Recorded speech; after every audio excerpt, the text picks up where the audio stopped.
Hi guys! I got these packages of CosClay to test out, provided to me by Silicones and More. What I as a cosplayer want to know are two things. Can I cast it and can I make a mold out of it?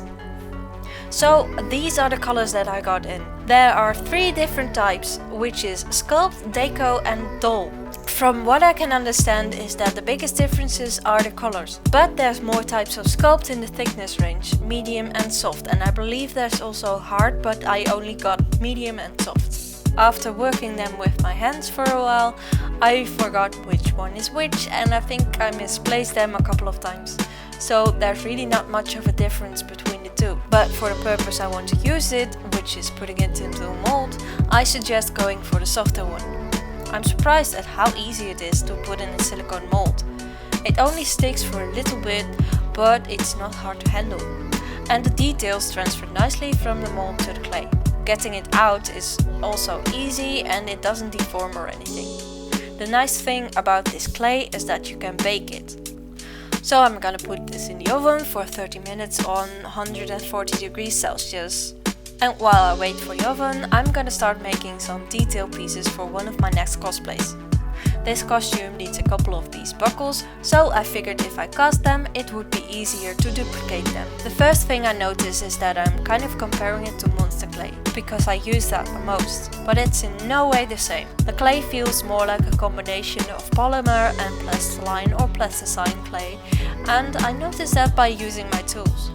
While monster clay kind of feels and sculpts like a rocky substance and hardens once it cools down, this one stays soft and oily. Small details are easy to add, and the roll of clay doesn't break or get smaller once I mishandle it. And you can easily smooth everything out with your fingers or your tools. I'm using this paper cup, cut it open, and I'm gluing it onto the glass plate.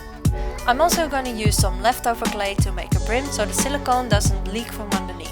I mixed up the silicone way too fast and that creates a lot of bubbles, which wasn't really smart of me because I don't have a vacuum chamber and the glass plate doesn't fit in the pressure pot. So the mold has a lot of bubbles even though I poured slowly.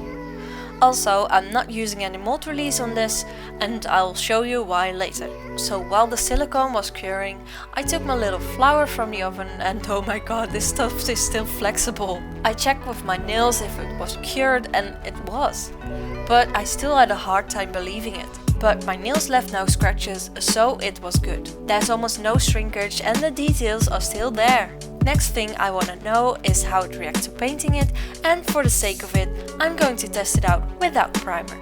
I'm going to use Amsterdam acrylics because in my experience and country, it's the most used paint by cosplayers and it's known for its flexibility and coverage. This brown paint only has half coverage, but it paints really well on the surface of the clay.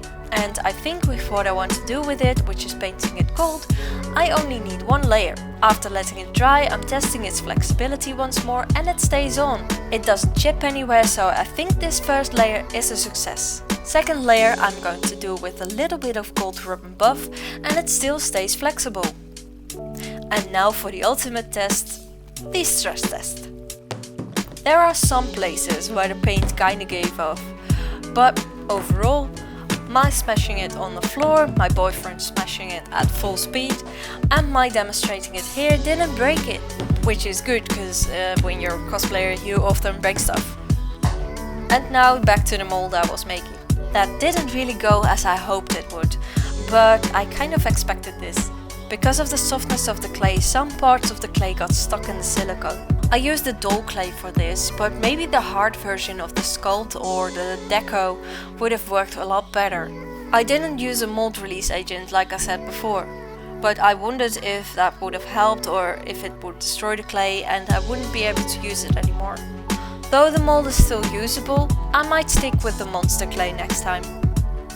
In conclusion, cures like a polymer, needs like a plastiline. It's got multiple usages and it's great for when you want to make something for your costume with great detail and flexibility. I can highly recommend CosClay and I'm super thankful for Silicones and More for sending me these to test out. Let me know in the comments what you think and don't forget to like and subscribe and hit the follow buttons on social media.